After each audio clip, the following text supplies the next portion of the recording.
नाराज झालेले होते. यावर तुम्ही काय माहिती घेतली? काय नाही, मला कुठली माहिती नाही. मला त्यांनी या बाबतीवर कुठं सांगितलेलं नाहीये. मी विचारेल त्यांना फोनवर, भेटल्यावर विचारेल. पण मला वाटतं ठीक आहे, आज नाही होणार तर उद्या होईल. मला पण 1-2 दिवसामध्ये. तुम्ही जरी सकारात्मक असले तरी गोकुळ गीते मात्र त्यांच्या उमेदवारीवर ठाम आहे. आज सकाळी देखील त्यांनी सांगितलेलं आहे कधी माझी उमेदवारी कायम ठेवणार आहे. प्रयत्न सगळे माघारीसाठी किंवा पाठिंब्यासाठी करतायत, मात्र त्यांची भूमिका काही बदलताना दिसत नाही. काँग्रेसचे नेते दबाव टाकते असं देखील तुम्हाला कळेल लवकरच कळेल. गुड न्यूज कळेल तुम्हालाही.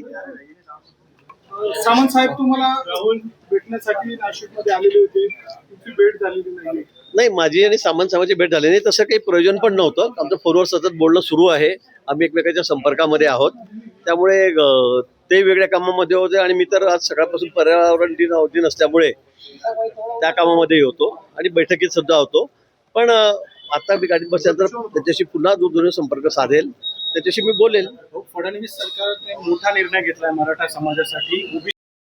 एका दोषारोप पत्रामध्ये जाकीर नाईक यांच्या संदर्भातला उल्लेख करण्यात आलेला आहे. त्यांचे व्हिडिओ दाखवून धर्मांतर करण्याचा प्रयत्न झालेला आहे आणि अनेक ठिकाणी अशी होण्याची देखील शक्यता नाकारता येत नाही. गंभीर स्वरूपाचा मुद्दा आहे. ते प्रकरणच एकूण गंभीर आहे. धर्मांतर करायचं, बळजबरीने करायचं, ब्लॅकमेल करून करायचं, हे प्रकरण अतिशय गंभीर आहे. आणि म्हणून त्याच्यामध्ये जे आरोपी आहेत प्रथमदर्शनी ते सगळे आता अटक झालेले आहेत. त्यांच्यावर आता मला वाटतं चार्जशीट सुद्धा दाखल झालेला आहे. याची कल्पना आपल्याला सुद्धा या ठिकाणी आहे. पण या प्रकरणामध्ये जे दोषी असतील अजून त्याचा तपास सुरू आहे. सखोल तपास त्याचा होतोय, सुरू आहे. यात अजून जे दोषी आढळतील त्यात कोणालाही सोडलं जाणार नाही. कडक शिक्षा त्यांना त्या ठिकाणी होईल.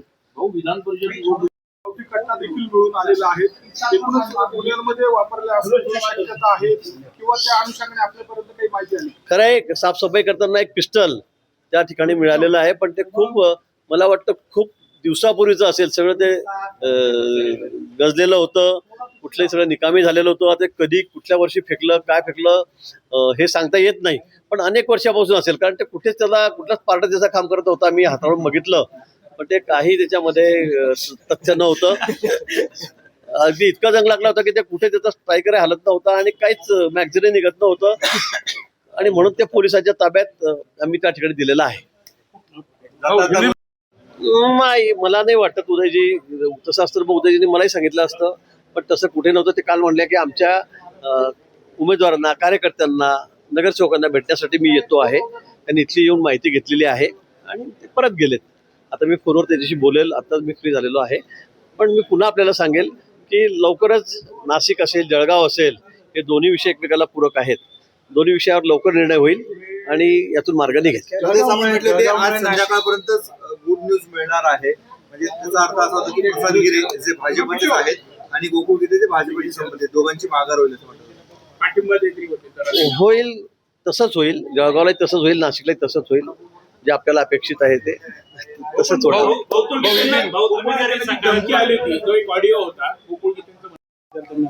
सगळ्या सवलती, 8 वेगवेगळे विषय आहेत.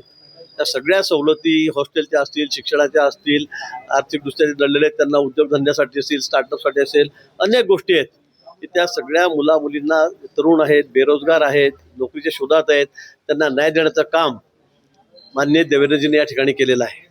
TCS प्रकरणामध्ये त्यांनी माघार घेतलेली नाहीये म्हणून हा सगळा नाशिक आणि जळगावचा पेच निर्माण झालाय, अशा स्वरूपाची चर्चा आहे. काय नेमकं घडू शकतं? बघा, काही झालं तरी आमचे 17चे 17 आमदार या ठिकाणी निवडून येतील. आता 11 जागा राहिलेल्या आहेत. 11 जागेवर आमचे सगळे आमदार या ठिकाणी निवडून येतील. 6 बिनविरोध झालेले आहेत. कुठे एकही जागा त्यात कमी होणार नाही. आता थोडा पेच आहे तर आहे, पण या संदर्भामध्ये निश्चित तोडगा काढला जाईल. आणि मी आपल्याला सांगतो, अजून एखाद दिवस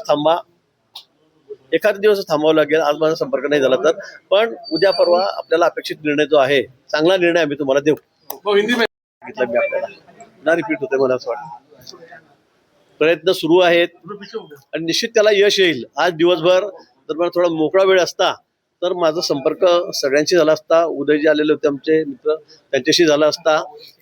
गोकुळ गीतेंशी झाला असता. गणेश गीते मी सोबतच होतो. मला वाटतं यातून 100% मार्ग निघेल. कुंभमेळ्याच्या पार्श्वभूमीवर अजून बोलणं झालं नाही. मी आता फोन लावून बघतो, असेल तर मी संपर्क करेल. पण मला थोडं 8च्या फ्लाईटने मला दिल्लीला जायचं आहे अर्जंट. उद्या संध्याकाळी मी परत येईल.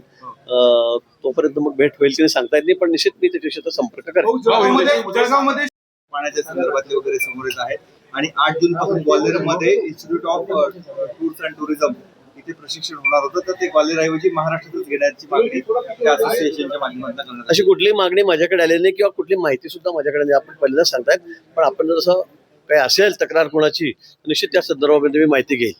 भाऊ, अनेक ठिकाणी